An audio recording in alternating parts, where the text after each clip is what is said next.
Good morning. Good morning. This is a metaphor for what's happening right now in society. It's very lighthearted, but it's very profound. And the title is Something New is Blooming. Lilacs bloom in April, the peonies in May. Something new is blooming somewhere every day. Like our souls, the roses bloom in summer, with flowers bloom at will. Marigolds and zinnias replace the daffodil. Hollyhocks make memories that linger for years. Pressed violets in attics one day may bring tears. Poppies bloom in graveyards, orchids bloom in trees. The fragrance of magnolias permeates the breeze. Cacti bloom in deserts where few ever go. Edelweiss and the elves, despite the ice and snow. Some lilies bloom in water, some beside the way. Something new is blooming somewhere every day. And if you'll go within and picture yourself one of your favorite flowers and realize how strong the flowers are.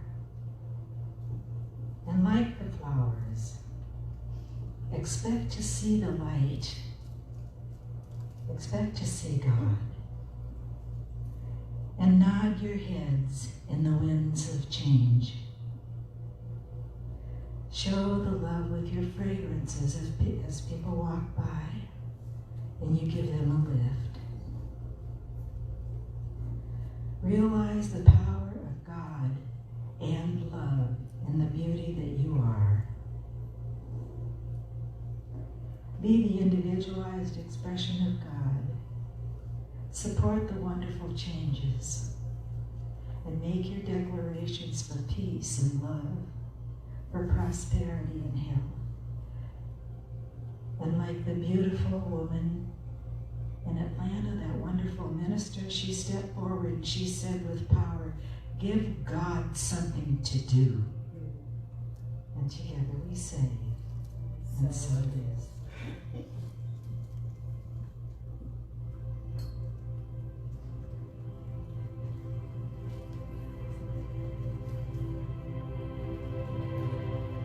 Thank you, Mary Jo. It's beautiful. Good morning. Good morning. I love you. Beautiful song by Daniel Lima.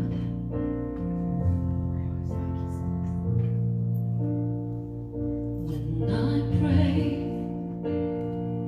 I feel my heart go deeper. My heart go deeper into my God. When I pray, I feel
hold you in my heart.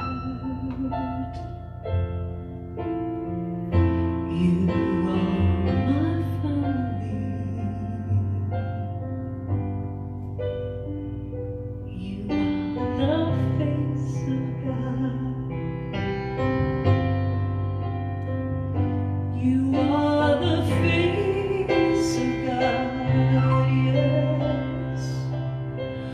I hold you in my heart always.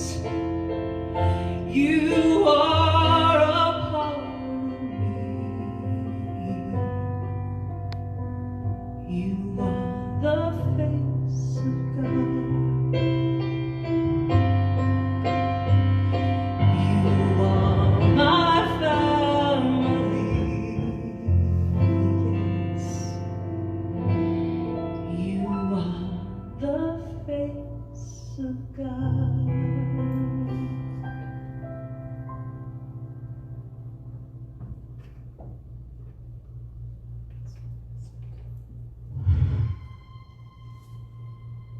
And as we go within, get comfortable, drop your shoulders and just relax. Take a nice deep breath. Breathe it in through the heart and out through the brain, because that's where God brings messages in through the heart. And I know that God is all there is. God is the great, beautiful understanding, the compassion and the help, the love, the beauty. All there is, it's all God. From the tiniest little particle to the eternal multiverse and all of its beings, all of the light and the stars, the greatest cosmos, it's all God. There is no spot where God is not. And because that's true, that means that I am a part of this great consciousness called God. Just as you and everyone around, every being everywhere, it's all God.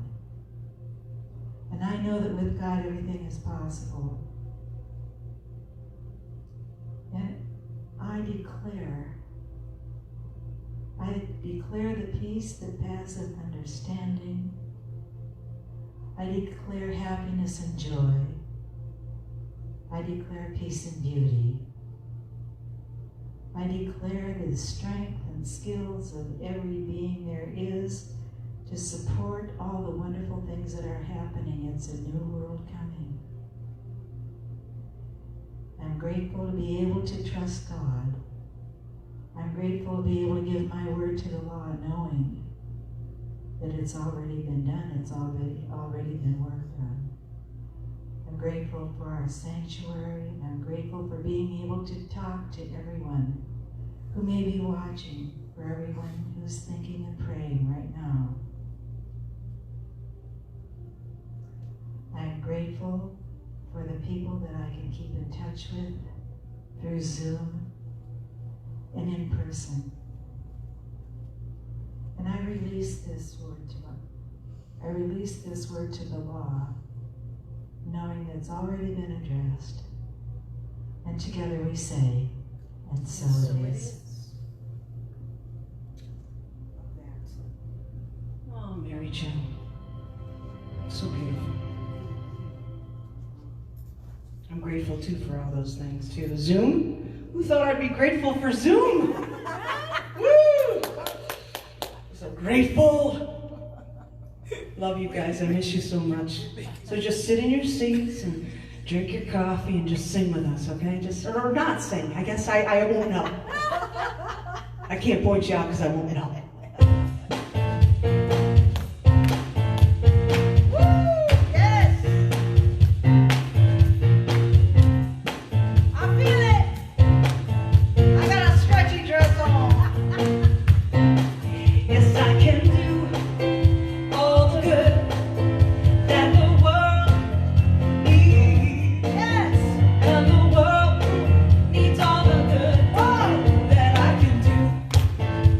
Yeah.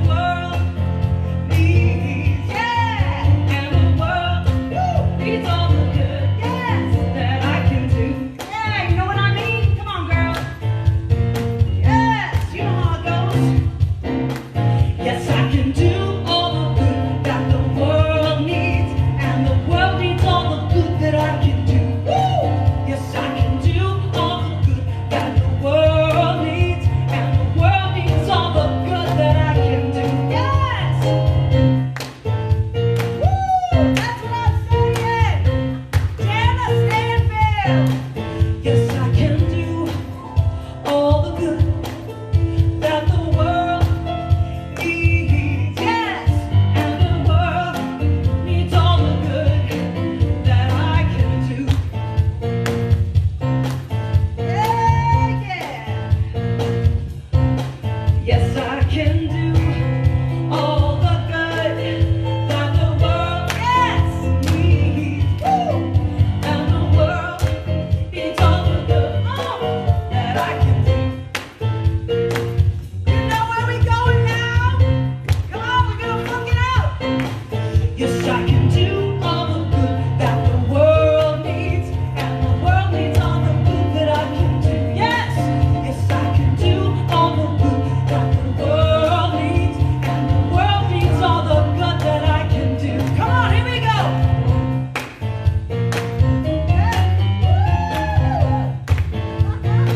Is this a church? Woo, that's what I'm talking about. Yes, I can do all the good that the world needs, and the world, come on, needs all the good. Can't hear you. That I can do.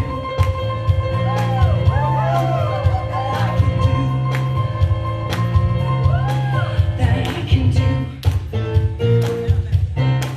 That I can do.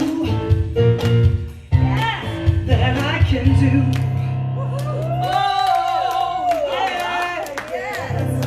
Patty and Dave, yes. Dave was showing out just a little bit. Just a little bit. You can see he's well rested. Yes, he is well rested. Showing it Woo. out. I love it. All right. Well, while you're out there, either you have on your pajamas or not, that's none of my business. But if you would please say with me, God bless America and the rest of the world. Oh, thank you all for joining us this morning on your comfy couch, or I think some of you might even be in bed still. And that's okay. That's okay. That's great. I'm Reverend Cheryl Bell, co-senior minister here at Las Vegas Center for Spiritual Living, along with my sister, Reverend Stacy Hilton. And I'm so glad that you joined us. Yes. Thank you. Love you. Thank you, ladies. Thank you, Reverends. Thank you, Patty. Go ahead. Thank you, dear. Well, I tell you, this is the day that I look forward to. Yes. This is what it all culminates to. I'm so happy. I'm so happy that Reverend Wanda is speaking today. And she suggested a few songs, and I picked from the few. Thank you for all their incredible suggestions. And here's a beautiful song by John Mayer. Please listen to the words. The lyrics are so deep. Thank you.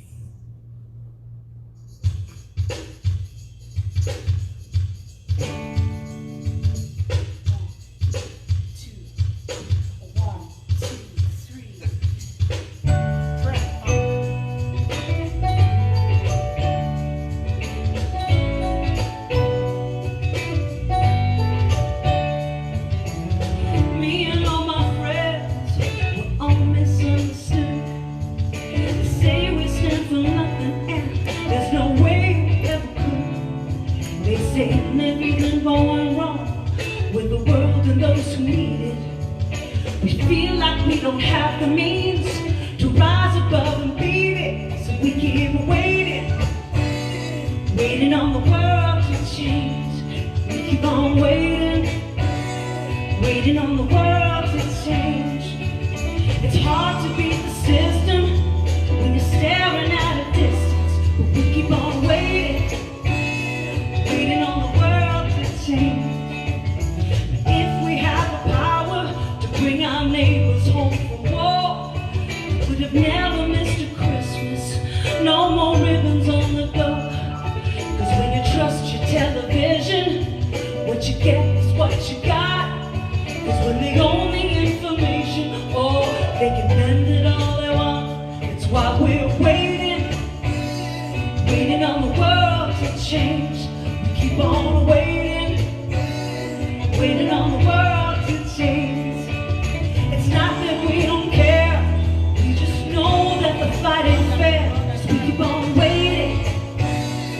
waiting on the world to change it.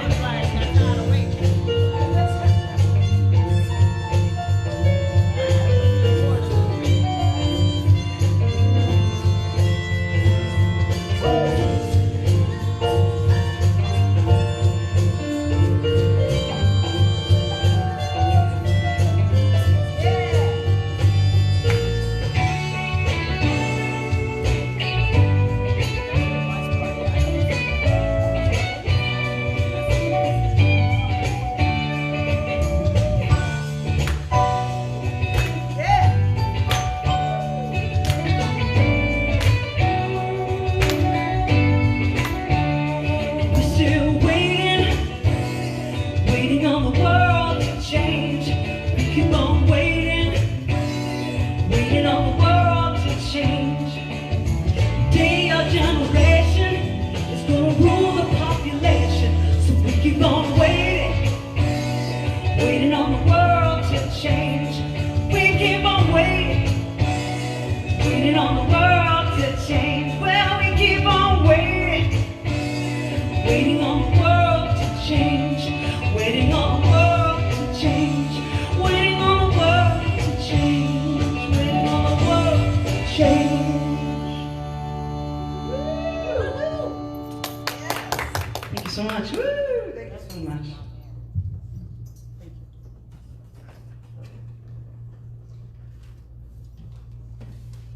Good morning. Good morning. Are you waiting? Yeah. Did you say yes or no? I didn't hear that. Yes. No. I'm waiting. Yes. I'm waiting on the world to change. Maybe so. Well, I have a couple ideas along those lines.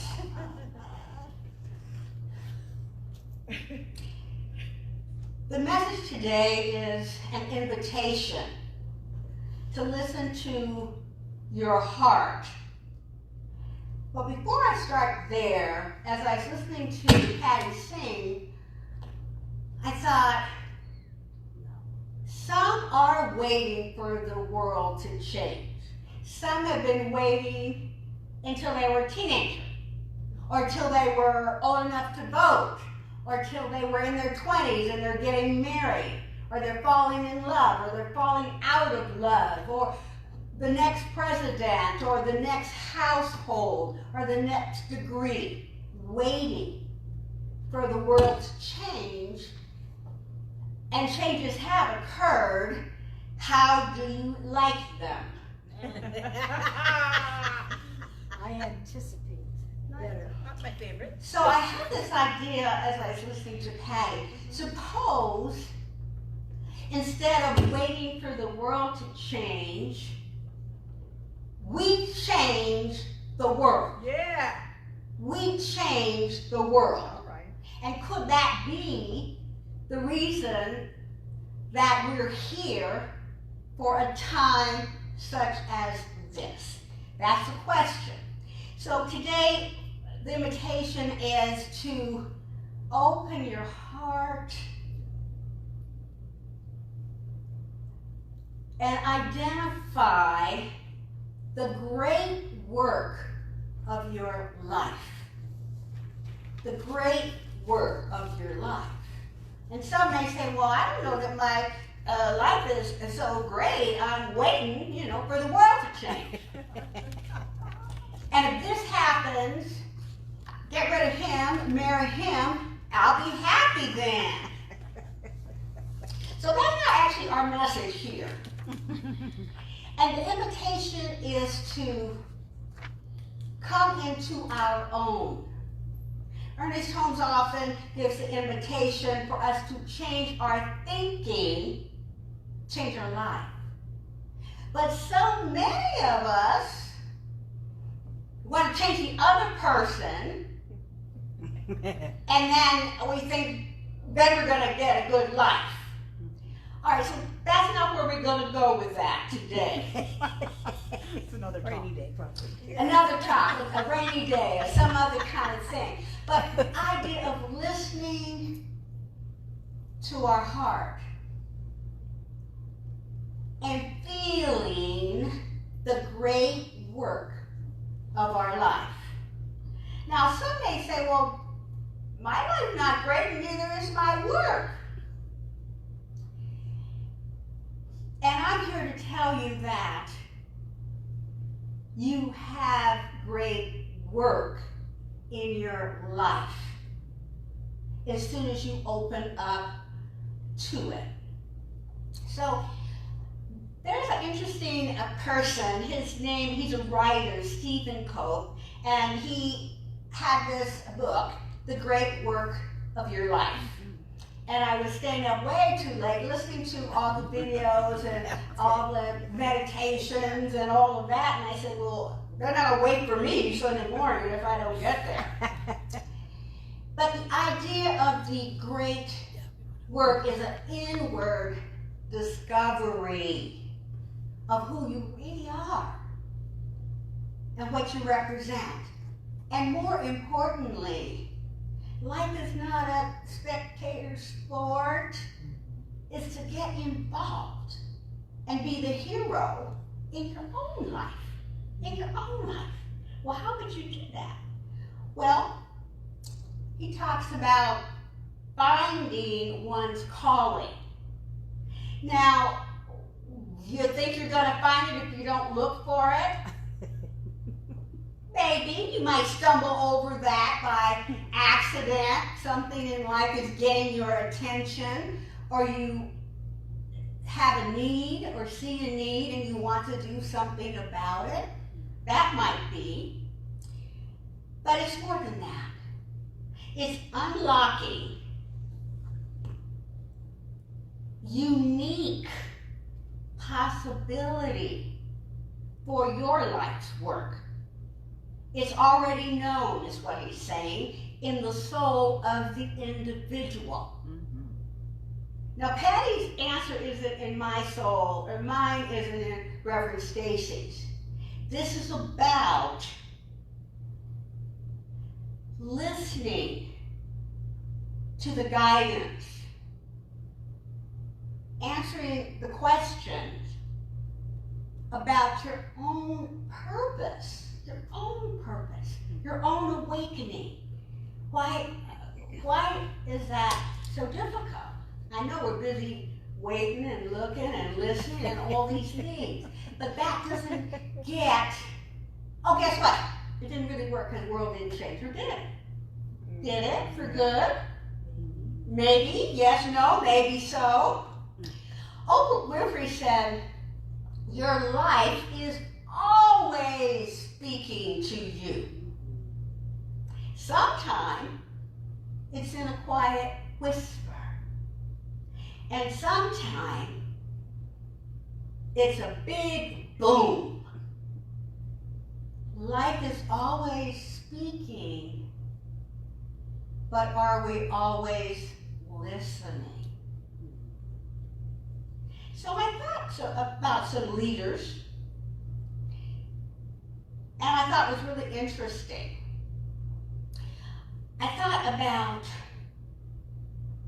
what Ernest Holmes says, we reveal the self, the higher self, the spiritual self, to the self. That is the awakening. And I thought, well, who do I know, maybe not personally, but I heard, that they went through this very same thing. And I think of Jesus, the stories of Jesus, of Nazareth, and how he was born Jesus of Nazareth, but became the Christ. And I thought of Siddhartha. He was born, who is that? Do you know who that is? He was born Siddhartha, but he became the Buddha. And I got really interested because what they went on was a hero journey. A hero journey. And I don't know that they bought a ticket to take that ride. Seriously, But as Oprah says, it's always revealing itself. Insights, always. So Buddha, as we call him, was born in India. And it was around the 4th, 5th century before the Common Era. And he served in the ministry for 45 years. And he did some, as the monks do, and then some lay ministry. But that was what he ended up doing. Okay, well, what does that have to do with Christ? What happened with that? Do they have anything in common, do you think? Buddha and Jesus, do they have anything? Well, I found something actually. I noticed that Buddha was born rich. He was actually a prince. His parents were royalty, king and queen. Jesus, on the other hand, the story goes, he was born poor in the stable because there was no room for him anywhere else. He had humble, what they call humble, very humble beginnings. So there you have it. What do they have in common? Buddha was an aristocrat.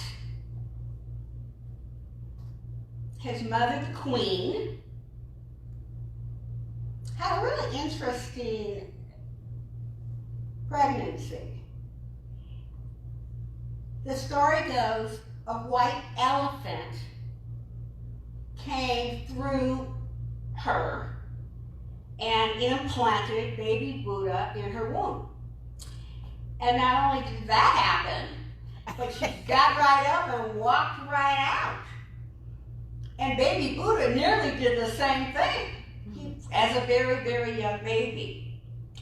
So that was sort of a virgin birth, wasn't it? Sort of different, sort of unusual. Now Jesus, on the other hand, there was his mother Mary. And Joseph wasn't too sure. They were what I guess today we would call engaged. And he wasn't sure about this Mary because she was already pregnant and he didn't have anything to do with it. Even back then? But an angel came, the story says. The angel came to Joseph and said, don't be afraid to take Mary for your wife. She's with the child through the Holy Spirit. Now, Joseph wasn't Roman. I don't know what he knew about the Holy Spirit, but that's the story. And so that was what was going on. That was what was going on with these two men who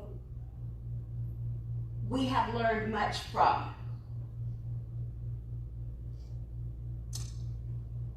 So the dad was so happy about this child, his first son. He knew he was going to be the king one day, and he was going to be a magnificent ruler of the land. And many people came with gifts and praise and welcoming Buddha, the child, Buddha in. But a sage, which was a wise man, it could have been a woman, like the wise woman we have here, but then it was really the man, the sage. And he said, you know what? I believe that your baby will grow up and he'll be a great king and he'll be a ruler of the land. But if he gets exposed to human suffering, to what's going on outside of this palace, he could become a great teacher. Now we know today how great the teachers really are, what heroes and heroines they really are. Everybody needs a teacher. even a king at some point. So the dad was very protective of what his child saw and heard. And he lived in the lap of luxury. And when that's your experience to the exclusion of anything else, you think everything is like that. Everyone is like that. Correct? Correct. Yeah. But that's not the case. Now, the king did everything he could, really, to keep little baby Buddha from learning anything, what was going on. But he went someplace, as children will do, that their parents didn't tell them to go. And he got introduced for the first time in the reality of suffering and pain and hunger and what was going on outside his view. And that was something that led Buddha to start seeking, to start learning, like many of the people that come here, reading, taking classes, having experiences, doing prayer, doing meditation, and that kind of thing.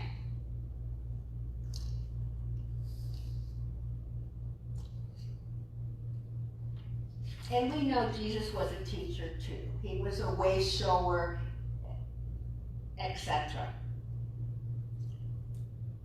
So it was interesting because the dad couldn't keep him pinned down anymore. And he began, and this idea that we're talking about today, this idea of Dharma. Dharma is a gift. It's written that it is a sacred vocation, and that each person here and not here has Dharma. They have a sacred vocation, whether they have identified with the calling or not. But there is a yearning that brings people to the point where they want to read and study and learn and feel, because it's in the very soul. They don't know what it is, but it is a longing, it is a thirst to learn and to grow, as Buddha did.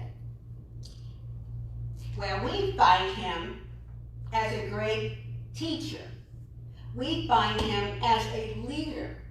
We know that Buddhism is the fourth largest religion in the world today. So here's some ideas. Dharma is something that is within every one of us. We have at some level. If we have a great job, it may not be the job. It might not be a bad job at all. It's your work. What is your work? What are you called to do? What Buddha did was this. He focused. He tried to balance things out for a while. And then he got clear. And he chose to teach. He chose to do meditation and just sit. And more was revealed to him. And what happens with this idea of this sacred vocation that at some level we're called to do, and it may or may not have anything to do with what your parents thought they sent you to college for. It may not. It really may not. But what happened was you began to pay attention with reverence to that which you're called to do. And you focus on that. And from that focus, Buddha developed this idea of mantra. And there's many ways to do that, but that was something that centered him and focused. It was about focus. The other idea that was one of the ideas that was really interesting is it wasn't to get or obtain. He had more than anything. He gave it away because what he wanted to do was to end suffering. He wanted to end suffering. He thought, there's got to be a better way. And so this practicing the practice was the work. And it wasn't that, well, I'm going to meditate and then I'm going to go buy a lottery ticket and then I'm going to be rich and go on a vacation. It wasn't about that. It wasn't that we're doing this to get something. The practice was the thing itself. So it's written here that without trying to have a result other than just sitting. And when you work with Zen Buddhists, it's just everything is a prayer. And it's moving meditation. Just sitting. Just sitting. Just sitting. Or the yoga exercise. It's not, oh, well, I'm going to look much better in these jeans after I get through this. No. It's the expression. When you're eating, you're just mindfully eating. Sometimes we can eat so fast, we don't even chew it. Right? Especially if you have a toothache. You just,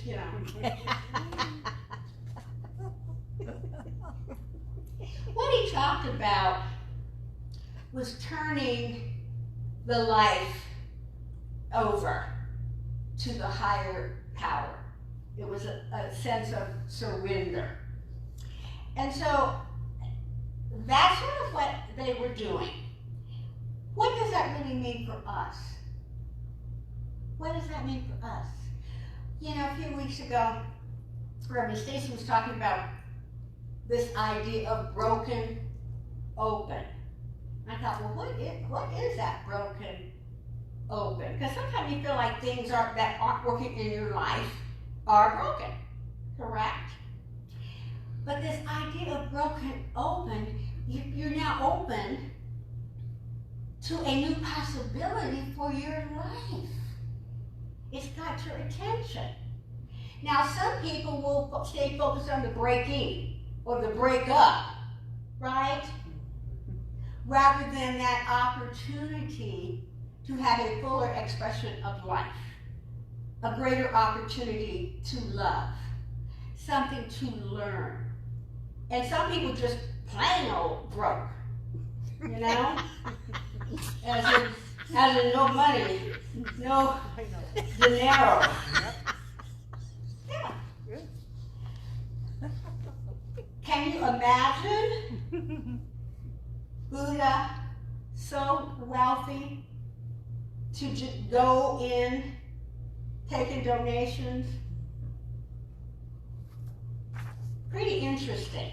So what is the work of our life? Now, one of the things that I did, and I'm not going to go through all of that, but I'm going to say that I was thinking about these two, and I was thinking about the hero journey. And I pulled that up and read a lot about that because as we explore new possibilities for our own life. Now, the approach is the important thing too. As we're opening to divine guidance, be willing to be in meditation or be in prayer or counsel with a minister or practitioner, because we're looking and listening and learning who we really are. And that idea has been trying to, once you get there, you're going to go, oh, really? That's what's been tugging at me all these years? So there's a process in that, and it is really the hero, like a hero's journey. And that's maybe what we're on many times. We might not call it that. Up until now, we might change, I don't know. But to be aware that we're each special and unique, and there is something speaking to us, calling to us to be a greater expression of that which we came to the planet to be. Now, you might not be a Buddhist, or you might not agree with this, but one of the things that he talked about is called the samsara cycle. And this is the pain that comes from the attachment. The attachment. When you give that up, and I'm not saying everybody, empty all your bank accounts and give them to the church and all that. I'm not saying that. But I mean, I guess if you felt that was your path, I guess the measure would be, or did they have to accept it? But that is not what we're doing here. We're not saying that you have to release all your mate codes, say now that because an animal died. You don't have to do any of that. It's to come to the higher point. Yes, you do. Some things you do. See, well, when you get down to that, there's always going to be a different opinion. But what Buddha was trying to say is a lot of the pain and suffering comes from attachment to the temporary things. That coat might ain't be your size anymore. The attachment to the temporary things. So here we are. We're moving forward. We're letting go of suffering, because what was the ultimate goal that Buddha wanted to accomplish? Nirvana.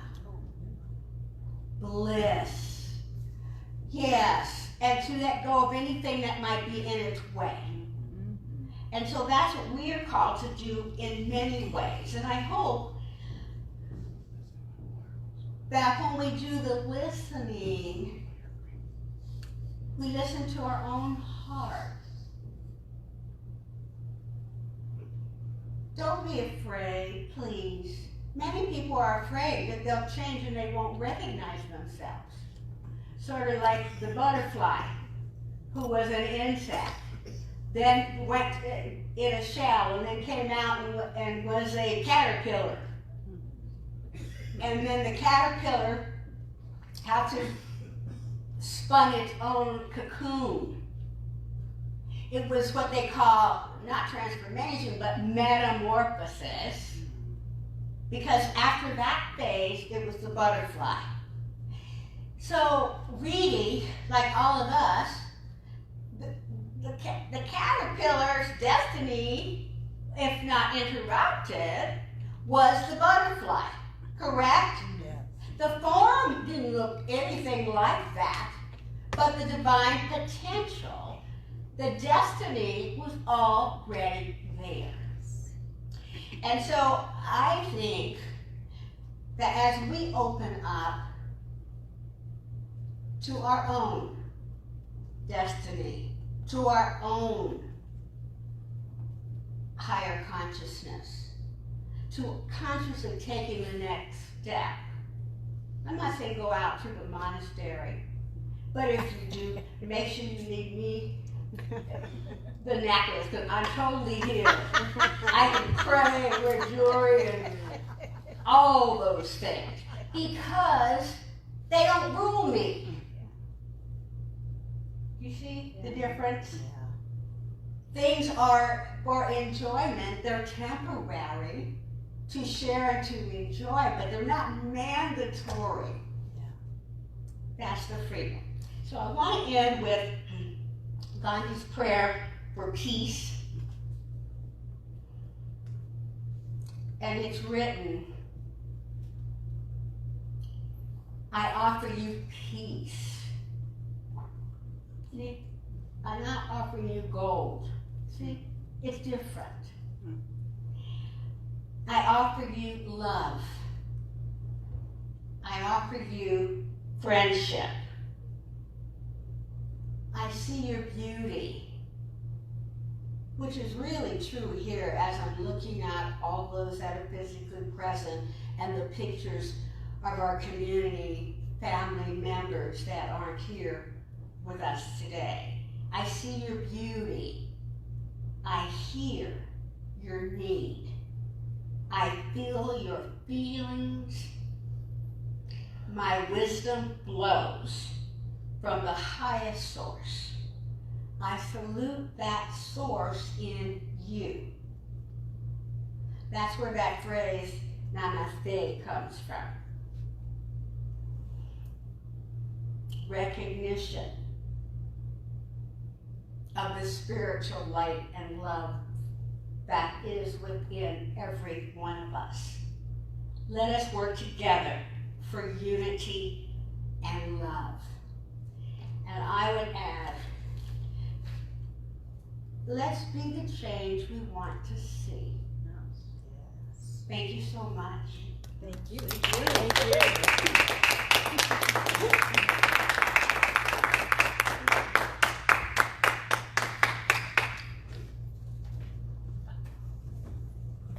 Thank you, Reverend.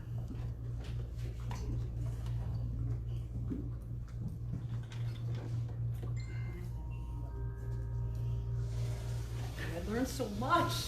I really did. I didn't know any of that about Buddha. I didn't.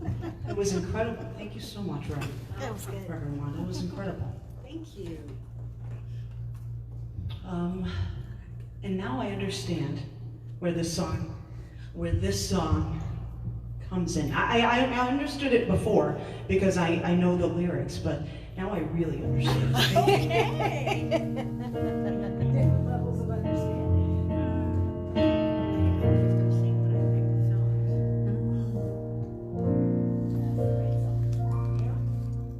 And now the end is near, and so I face the final curtain. My friend, I'll say it clear, I'll state my case, of which I'm certain.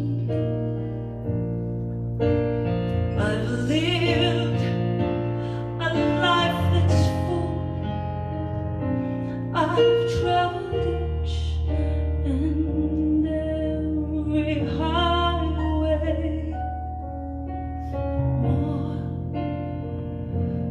much more than this. I did it my way.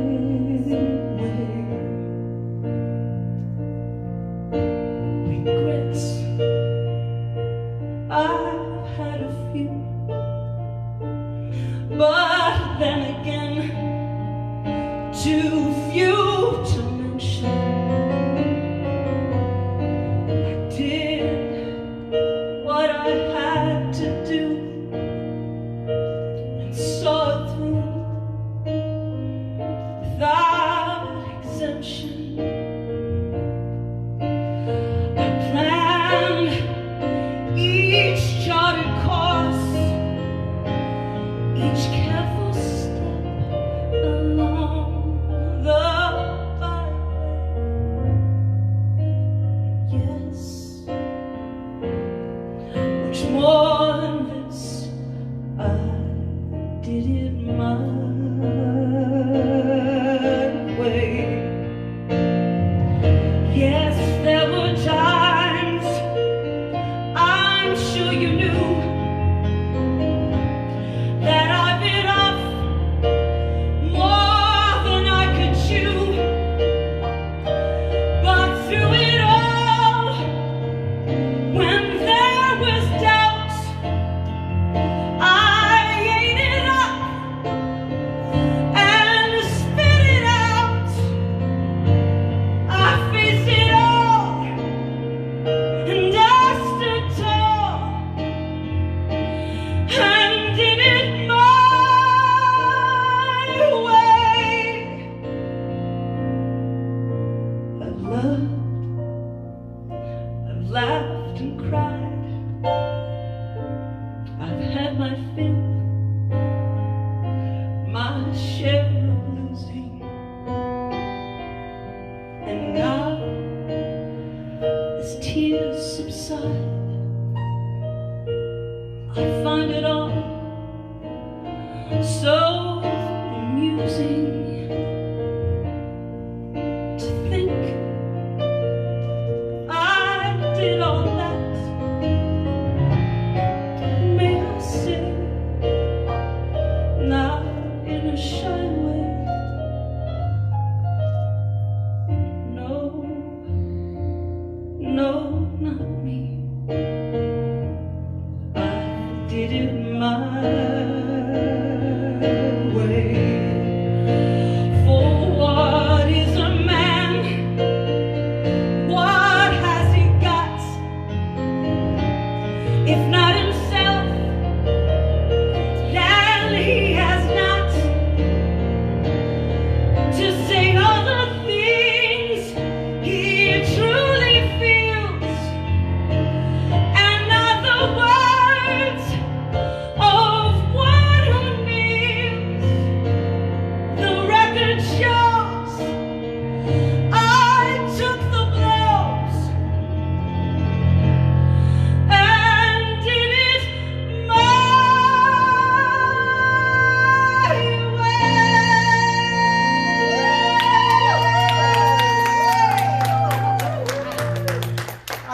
Thank you so much. Paul Anka. What a Sunday. Woo. Thank you so much. Frank Sinatra. Frank Sinatra. My dad's Was that Frank Sinatra, right? It was, well, Frank made it famous, but Paul Anka actually wrote it. Okay. Oh, That's All right. Thank you, Patty, for that. It's gorgeous.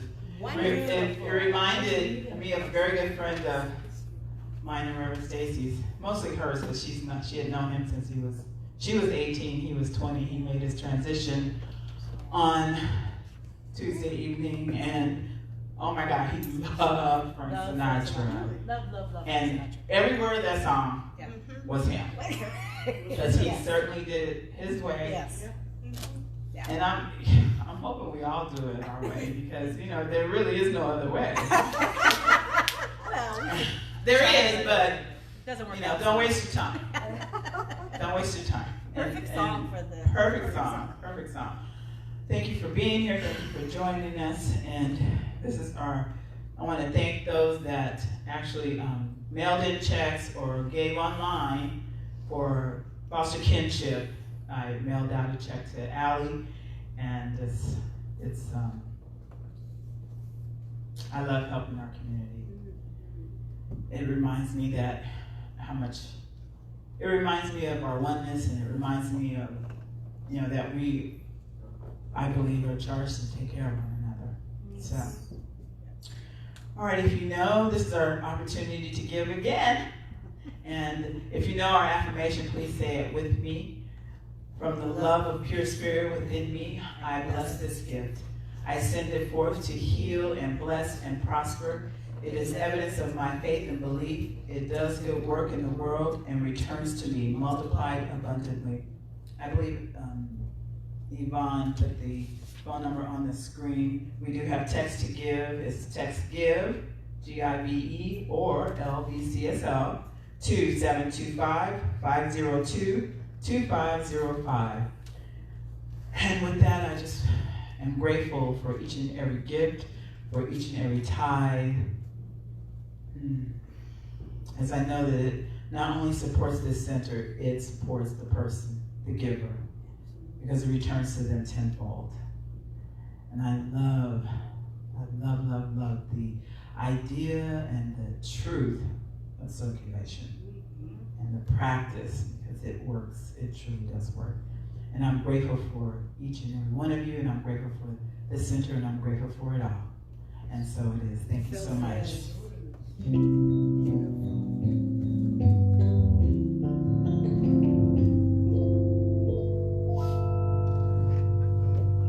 I am so blessed. I am so blessed. I am so grateful for all that I have. I am so blessed. I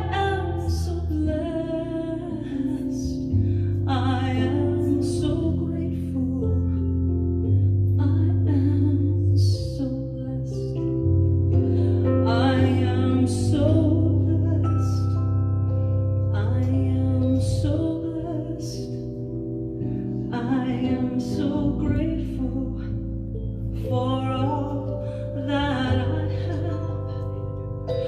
I am so blessed. I am so blessed. I am so grateful. I am so blessed. I am so grateful. I am so blessed.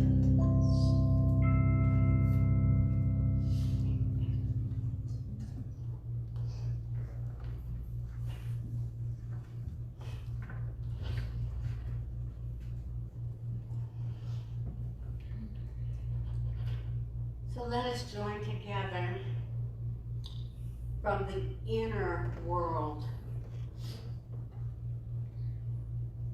that is one with the divine life and love that operates in, through, and around all things. Ernest Holmes called it the thing itself.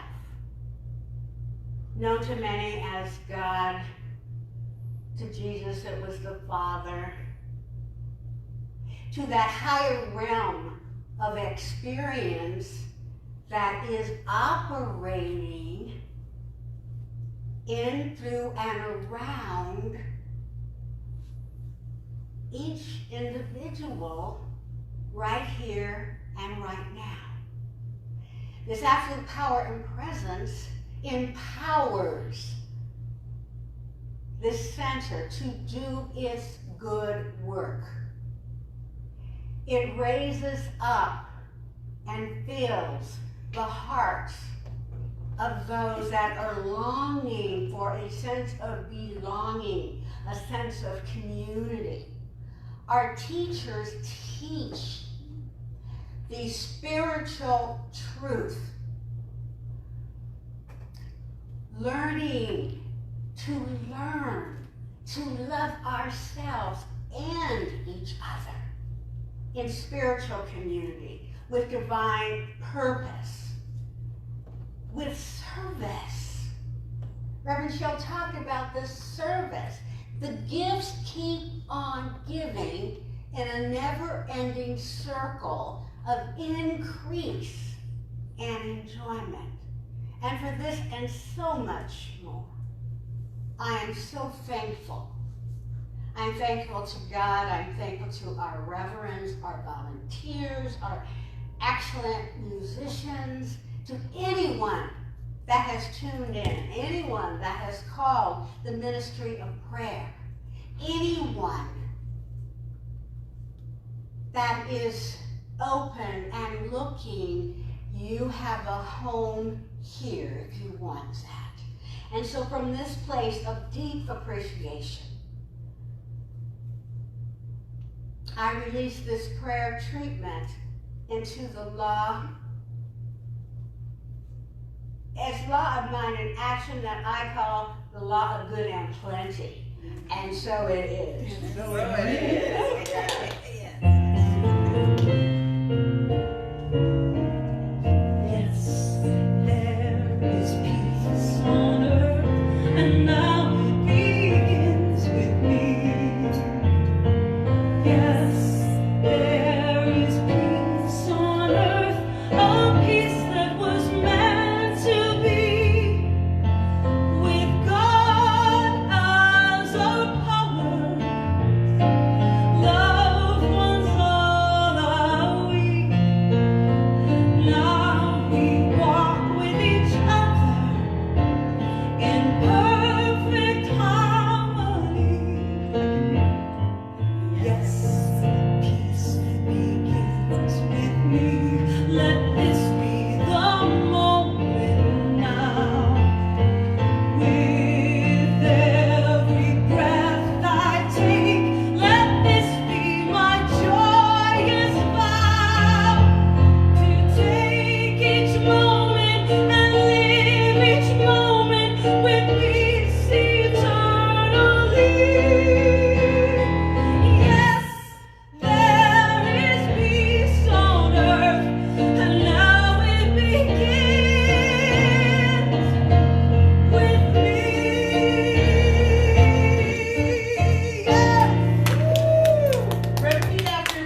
I know this in my mind. I know this in my mind. I feel it in my body. I feel it in my body. And so it is. And so it is. Make it a great week. Yes. Woo! I love you guys. It might seem crazy what I'm about to say. Sing with me. Sunshine, she's here. You can take a break. Hot air balloon, no space. With the air, like I don't care, baby, by the way. Because I'm not alone if you feel like a room without a roof. Because I'm not alone if you feel like happiness is the truth. Because I'm not alone if you know what happiness is to you. Because I'm not alone if you feel like that's what you wanna do. Become bad news, talking this and that. Yeah, give it all you got, don't hold it back. Yeah, yeah, I should probably warn you, I'll be just fine. Yeah, face to you, don't waste your time. Here's why. Because I'm not alone if you feel like a room without a roof. Because I'm not alone if you feel like happiness is the truth. Because I'm not alone if you know what happiness is to you. Because I'm not alone if you feel like that's what you wanna do. Bring me down, can't nothing.